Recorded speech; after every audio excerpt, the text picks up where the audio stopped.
Bismillahirrahmanirrahim. Assalamualaikum warahmatullahi wabarakatuh. Jumpa kembali dalam pembelajaran Bahasa Indonesia kelas 9. Masih membahas mengenai teks cerita pendek.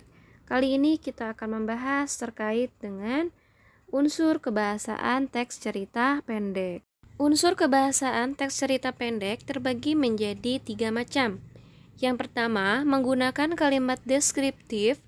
2. Menggunakan kata atau kalimat ekspresif. Dan ketiga adalah menggunakan majas. Baik, sekarang kita coba akan bahas satu persatu terkait dengan kebahasaan teks cerita pendek. Kebahasaan yang pertama adalah menggunakan kalimat deskriptif. Apa itu kalimat deskriptif? Artinya adalah kalimat yang menggambarkan suatu objek, hal, orang, atau peristiwa sehingga pembaca merasakan apa yang digambarkan di dalam cerita tersebut. Dan kalimat deskriptif ini digunakan untuk penggambaran latar dan penggambaran tokoh. Perhatikan contoh berikut ini, terdapat kalimat deskriptif. Wajahnya yang kecil terlihat lebih segar dan merona saat ia mengambil air wudhu. Nah, kalimat tersebut merupakan kalimat deskriptif. Kenapa? Karena menggambarkan tokoh, yaitu ketika mengambil air wudhu wajahnya itu merona. Nah, itu merupakan kalimat deskriptif yang menggambarkan tokoh. Contoh yang kedua adalah Halia menunjukkan pemandangan sekitar desanya yang indah.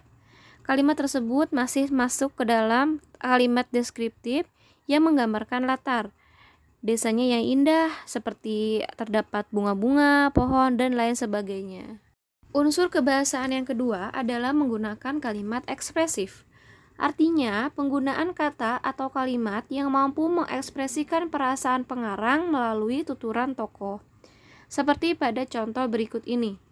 Wah, betapa terharunya aku saat menghafal Al-Quran dengan cepat. Nah, berarti mengekspresikan apa?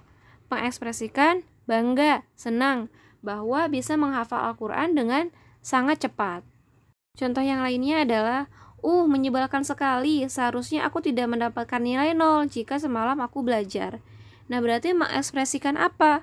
Mengekspresikan rasa marah, kesal karena dapat nilai 0.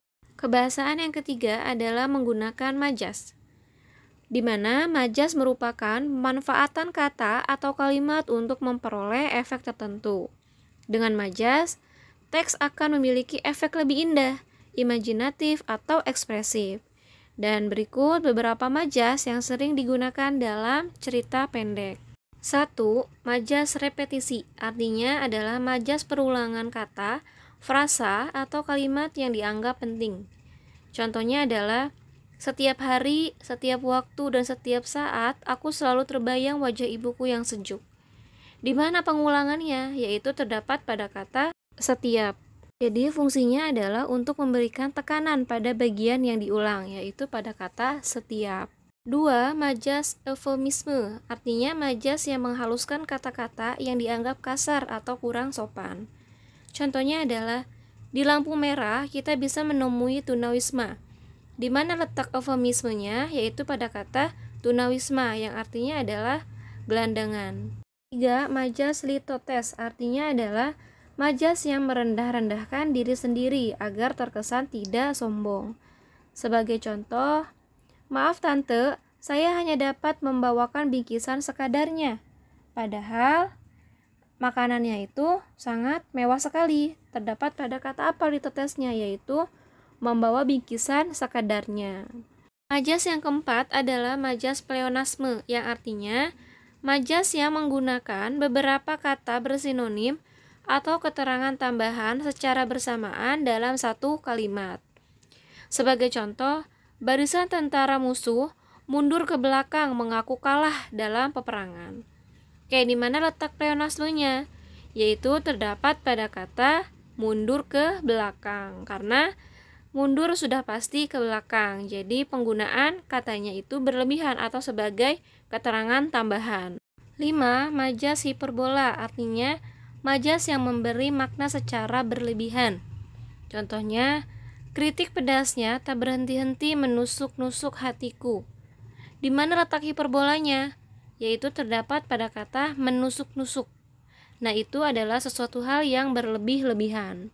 Contoh lain adalah harga cumi menggila di pasar. Nah, di mana letak hiperbolanya? Yaitu terdapat pada kata menggila. Maksudnya adalah penulis berniat untuk menyatakan harga cumi itu sangat mahal sekali. 6. Majas simile. Artinya adalah majas yang membandingkan sesuatu hal dengan hal yang lain dengan menggunakan kata penghubung.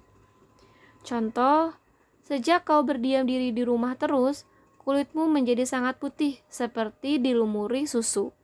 Nah, terdapat pada kata apa? Majas similenya, yaitu terdapat pada kata seperti, yaitu menggunakan kata penghubung.